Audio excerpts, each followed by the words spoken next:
Am I the a-hole for ruining my brother-in-law's reputation by telling the truth to my friends? My in-laws are currently furious with me for hurting my brother-in-law's feelings and reputation with my friend group. Recently, my single brother-in-law, Chris, 38M, has been hinting at me to introduce him to women, and I've refused. Chris has been single for almost 3 years and he has been having a hard time meeting women. He tried flirting with my friend, but she had been cold and non-receptive. This was my friend Grace, 35F. Grace is not interested in him due to his inability to be faithful, and she wasn't physically attracted to him. He tried to flirtatiously engage with her during a small party my husband and I had last Saturday. My husband got a long-awaited promotion, so we had a little party. During the party, Grace had grown frustrated with his incessant flirting and at some point told him in no uncertain terms that she found him physically ugly and that his physical ugliness is only surpassed by the ugliness of his character. She told him this in private, and so no other guest had heard her scathing review of his personhood. Chris left the party the following afternoon while my husband and I were nursing a wicked hangover. My in-laws called to scold me for having mistreated and humiliated Chris. After a few minutes of us shouting back and forth on the phone, I reminded my husband that handling his family was his job. So while my husband argued with his parents, I reviewed our security cameras.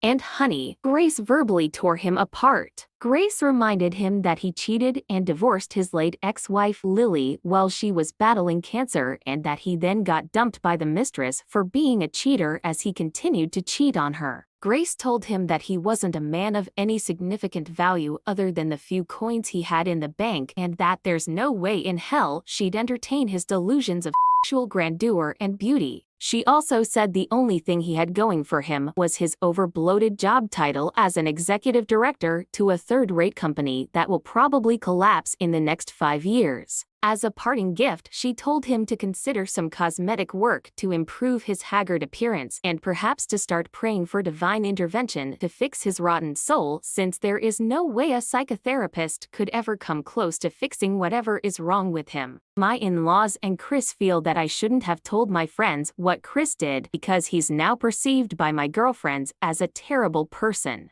I told them he was unfortunately a terrible person and people would have always found out what happened between him and the late, great Lily. I then discussed what happened with my colleague Natasha. She said I was cruel for having told my friend group about what happened between Chris and his ex-wife because Chris had grown a lot in the past 2 years and didn't need to be known for the worst thing he has ever done. Natasha is dating Chris's friend, so she also knows him. For your information, I've only discussed Chris's treatment of Lily with my direct friend group, and that's only 6 people and half of them already knew as they were also friends with Lily. So it's not like I'm screaming hear ye in the town square. Am I the a-hole? Here are the top comments. How can telling the truth be perceived as unfair? Chris did this to himself. It was his behavior that is the problem. Why should you expose your friends to a potentially horrific relationship? You know your brother-in-law is a cheater, but your in-laws want you to keep that from your friend so he can continue to take advantage without consequences. I think you did the right thing. Truth is an absolute defense to defamation, not the a-hole. What kind of friend would you be if you didn't warn your friends about his cheating? If he's grown, then he can prove that. You do not owe him any setups, much less ones you've lied to by omission.